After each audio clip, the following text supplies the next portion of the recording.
ఎవరిని గూర్చైనా దేన్ని గూర్చైనా ఒక రిపోర్ట్ నీ దగ్గరకు వస్తే ఆ రిపోర్ట్ మన ఆధ్యాత్మిక జీవితంలో అది రిక్వెస్ట్గా మారునుగాక, రోమర్గా మారకూడదు. చప్పటి కొడుతూ స్తోత్రాలు చెప్దాం.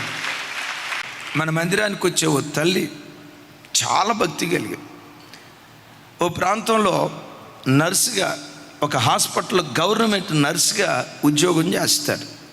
తాను తన పిల్లలు చక్కగా మందిరానికి వస్తారు. ఆ తల్లి చిన్న వయసులోనే భర్తను కోల్పోయింది. పిల్లలను బహు చక్కగా పెంచుకుంటుంది. వాళ్ళ బాబుకు బెంగళూరులో సాఫ్ట్వేర్ ఉద్యోగం వచ్చింది. సడన్గా ఒకరోజు ఆ తల్లికి బెంగళూరు నుంచి ఒక వార్త, మీ అబ్బాయికి ఆరోగ్యం బాగాలేదు, ఐసీయూలో ఉన్నాడు, మేబీ హార్ట్ స్ట్రోక్ అన్నట్లుగా మాకు అనిపిస్తూ ఉంది అన్న వార్త బెంగళూరు నుంచి ఎవరో ఒకళ్ళు ఈ తల్లికి ఫోన్ చేశారు. ఆ తల్లి ఏం చెప్తుందో తెలుసా? ఆ వార్త వినటంతో నాకెవ్వరూ గుర్తుకు రాలేదయ్యా, దేవుడు ఒక్కడే నాకు జ్ఞాపకం వచ్చాడు. ఉన్న పాటును మోకరించా, అయ్యా పెదవరాలి పిల్లలయ్యా, తండ్రి లేని పిల్లలయ్యా, వాడిని విడిచిపెట్టొద్దయ్యా. నేను ఇప్పుడు బెంగళూరు వెళ్ళాలంటే దరిదాపుగా 12 గంటల ప్రయాణమయ్యా. ఈ 12 గంటల్లోపు ఏదైనా జరగవచ్చు అంటున్నారు.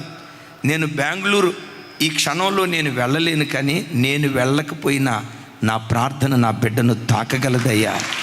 వాడు ఐసీయూలో ఉన్న, చావు బ్రతుకుల మధ్యలో ఉన్న, సీరియస్ కండిషన్లో ఉన్న, నా శరీరం వెళ్ళలేకపోవచ్చు, నా ప్రార్థన నా బిడ్డను తప్పకుండా తాగుతుందయ్యా, బ్రతికించయ్యని ఆ ఉన్న చోటే కుశాలను కూలి ఒక అర్ధగంట సేపు ఏడ్చి ఏడ్చి ఏడ్చి ప్రార్థన చేసిన తర్వాత అప్పుడు ఆ తర్వాత నేను గుర్తొచ్చానట, దైవ సేవకురాలు గుర్తొచ్చారట.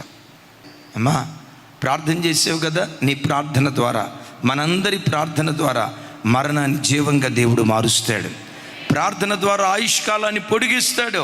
తప్పకుండా దేవుడు కార్యం చేస్తాడమ్మా అని ప్రార్థన చేశాం. అద్భుతం ఏంటో తెలుసా? ఇక చనిపోతాడు అని అనుకున్న బిడ్డ ఆ ఐసీయూలో నుండి ఏ బలహీనత లేకుండా సజీవునిగా బయటకు రావడానికి దేవుడు కృప చూపించాడు. ఎందుకో చెప్పమంటారా?